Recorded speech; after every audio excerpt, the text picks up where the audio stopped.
Breaking news చూస్తున్నాం. Narayanpur encounter పై పోలీసులు ప్రకటన చేశారు.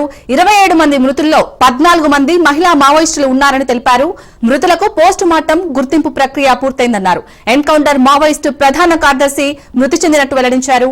నంబాల కేశవరావుతో పాటు టీం మొత్తం హతమైనట్టు చెప్పారు పోలీసులు. మృతులపై 3.33 కోట్ల రివార్డు ఉందన్నారు.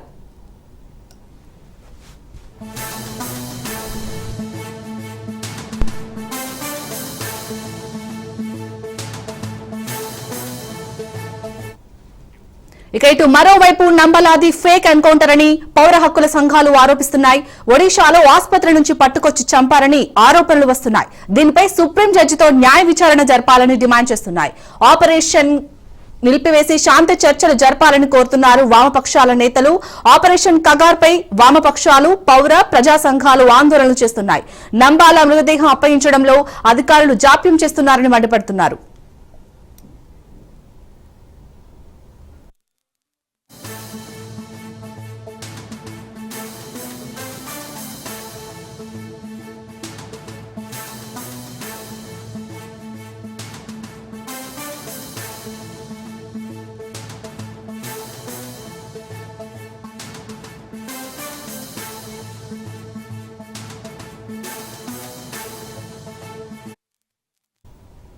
ఇక ఇటు నంబలాది ఫేక్ ఎన్కౌంటర్ అయితే ఇటు పౌర హక్కుల సంఘాలతో ఆరోపిస్తున్నట్టుగా తెలుస్తుంది. దీనిపై పూర్తి డీటెయిల్స్ మా ప్రతినిధి సౌమ్య అందిస్తారు. సౌమ్య, ఇందులో వాస్తవం ఎంత? పౌర హక్కుల సంఘాలైతే ఇది ఫేక్ ఎన్కౌంటర్ అని ఆరోపిస్తున్నాయి. అప్డేట్స్ ఏంటి?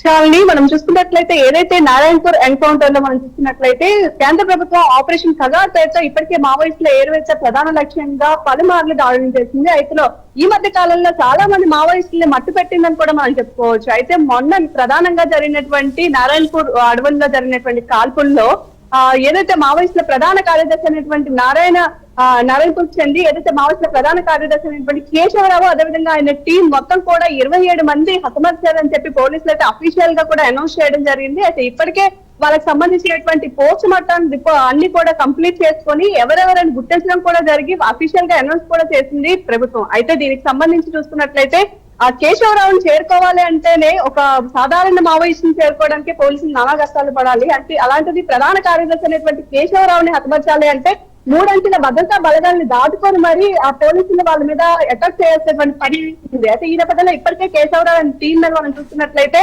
దాదాపు 3.30 లక్షలకు పైగా రివార్డు కూడా ఉంది. కేవలం కేశవరావు పైన ₹1 కోటి రివార్డు ఇప్పటికే గవర్నమెంట్ కూడా ప్రకటించడం మనకి చూస్తున్నాము. అయితే ఏదైతే కేశవరావు విషయానికి వచ్చేసినట్లయితే ఇప్పుడు మాత్రం ప్రస్తుతానికి అందరూ కూడా ఆయనకి సంబంధించి ఇది ఫేక్ ఎన్కౌంటర్ గా చెప్పుకుని వస్తున్నారు. పోలీసులు ఆయన్ని ఎన్కౌంటర్ లో చేయలేదు. ఆయన అనారోగ్య రీత్యా ఏదైతే వరిసాకి సంబంధించినటువంటి ఒక హాస్పిటల్లో ట్రీట్మెంట్ తీసుకుంటే వాళ్ళకి వచ్చినటువంటి ఇన్ఫర్మేషన్ ప్రకారం ఆయన దగ్గరికి వెళ్లి ఆయన అరెస్ట్ చేస్తామని చెప్పి తీసుకువెళ్ళి మరి అత్యంత దారుణంగా చంపారని చెప్పి అటు మానవ హక్కుల సంఘాలు కానివ్వండి, పౌర హక్కుల సంఘాలు కానివ్వండి ప్రస్తుతం చెప్తున్నటువంటి పరిస్థితి. అయితే మనం ప్రస్తుతం చూస్తున్నట్లయితే కేశవరావుకి సంబంధించినటువంటి మృతదేహానికి పోస్ట్ మార్టం కూడా కంప్లీట్ అయిపోయిందని చెప్పుకోవచ్చు. ఆయన కుటుంబ సభ్యులు కూడా ఇప్పటికే అక్కడికి వెళ్లి ఆయన మృతదేహాన్ని అప్పచెప్పాలని కోరగా కనీసం దగ్గరికి కూడా వాళ్ళని రానివ్వకుండానే వెనక్కి పంపించారు. ప్రస్తుతం వాళ్ళ కుటుంబ సభ్యులు అయితే కేశవరావుది స్వగ్రామం శ్రీకాకుళం దగ్గర ఉండేటటువంటిది కాబట్టి జీఎన్పేట, సో ఇక్కడికి ఆయన వచ్చేయడం కూడా జరిగింది.